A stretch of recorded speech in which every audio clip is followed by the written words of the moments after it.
Nikolai Vitti, Superintendent of Detroit Public Schools Community District. Welcome. Thank you. So good to have you here. So every year as superintendent, you are working to meet both short-term, long-term goals. What is deeply in your mind right now when you think about Detroit schools and success? Well, I'll be going into my 7th school district school year. And I think our work started off just stabilizing the school system, just making it normal after emergency management. And we've done that. And then on that road, it was we had so much improvement in our key indicators when we look at enrollment, student attendance, student achievement, just recruiting and retaining teachers. And then the pandemic hit. And so the next phase of the work was, the first phase, overcoming emergency management. Then it was overcoming the pandemic. And I think we've now turned the corner. I wouldn't tell you that every individual student and employee feels whole from the impact of the pandemic, but I can tell you in the aggregate, as we close the end of the school year, most of our metrics are moving into the pre-pandemic levels. From student achievement, attendance, staffing. So I would say now we're not only functioning as a normal school district coming out of emergency management, but we're functioning as a normal school district coming out of the pandemic.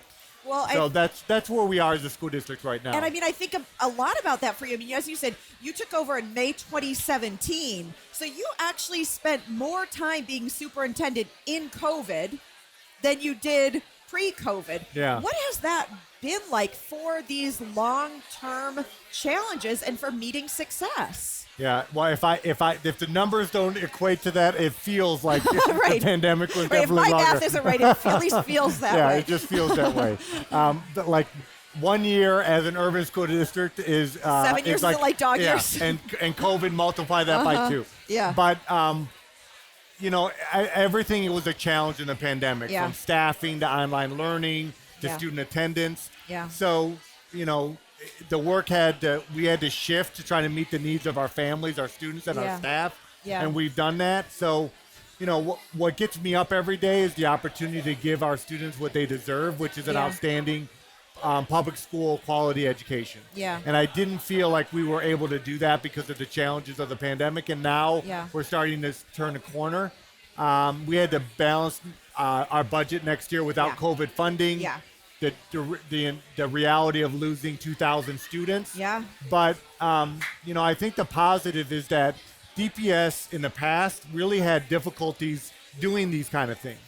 And now we're able to do this. We've had some challenges and some tensions in the school district, but our budget is balanced going into next year. I feel like we have not undermined our commitment to student achievement. We've protected the classroom.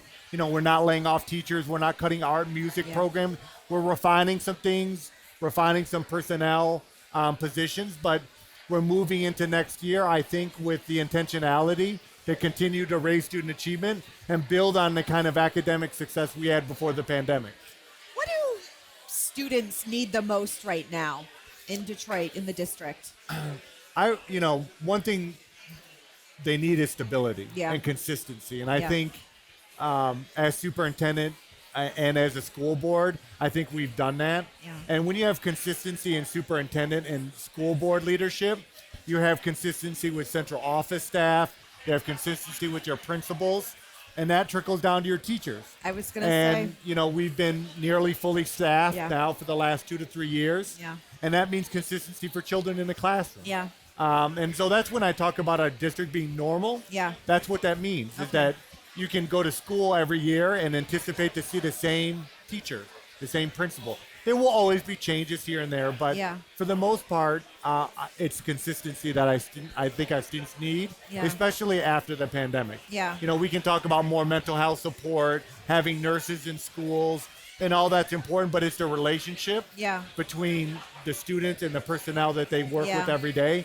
And that has certainly been improved over the years and will continue to improve. And so how is teacher retention? I know you're getting ready to end this year, start a new one. Are you going to have enough teachers in the classrooms to do the work that these students need? Absolutely. And I feel that has been a definitive sign of progress and improvement. When we started 6 years ago, we had 400 teacher vacancies and no plan to recruit and retain teachers. And so now, the past really 2 years, we've had fully staffed with teachers. We've put money in a budget to increase salaries again next year. The average teacher salary is improved by $15,000. We're going to make another investment next year. And so I'm not concerned that we're going to be fully staffed come fall.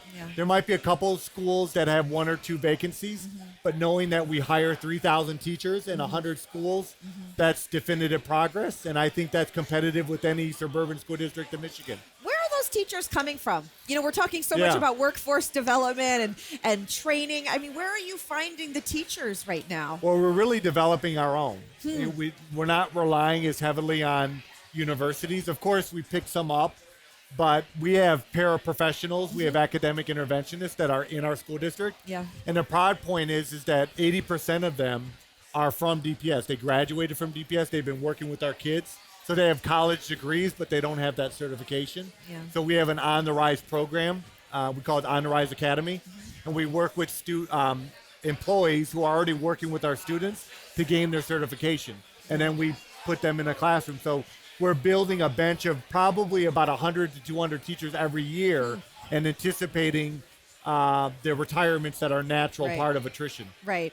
We've got about a minute left, and I'm just curious, we're talking a lot about the power of and is the theme of this conference. What does that look like for you in your work, right? This idea that it can be yes and not just sort of an either or approach?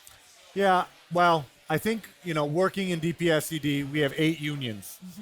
So I think it's part of the work. It can't just be, this is what we're going to do and this is how we're going to do it. I mean, there's constant, I think, I wouldn't call it compromise. I think it's problem solving. And it's problem solving through collaboration. Clearly we have metrics that we have to meet around enrollment and attendance and student achievement. And I think we've done a better job of that being the outcome focus. But then what are the strategies and what do you invest in to meet those outcomes? And you have to work with various people to do that. Principals, teachers, unions, school board, community. So I think it's my job to be the visionary about what it should look like, how to get there. But then how do we problem solve and collaborate to fill out the details of how we get it done, and how do we all own that process? So, I don't think we could talk about improvement in DPSCD if we weren't collaborative and trying to do the and not no. But there are moments when you do have to say no and you have to make hard decisions. But I think it's about trying to communicate the change and bring people at the table to collaborate on how you actually do it. Nikolai Vitti, thank you so much for the time, and good luck as the school year comes to a close. Thank you. Looking forward to it. Watch One Detroit, Thursday at 7:30 p.m. You can find more at onedetroitpbs.org or subscribe to our social media channels and sign up for our One Detroit newsletter.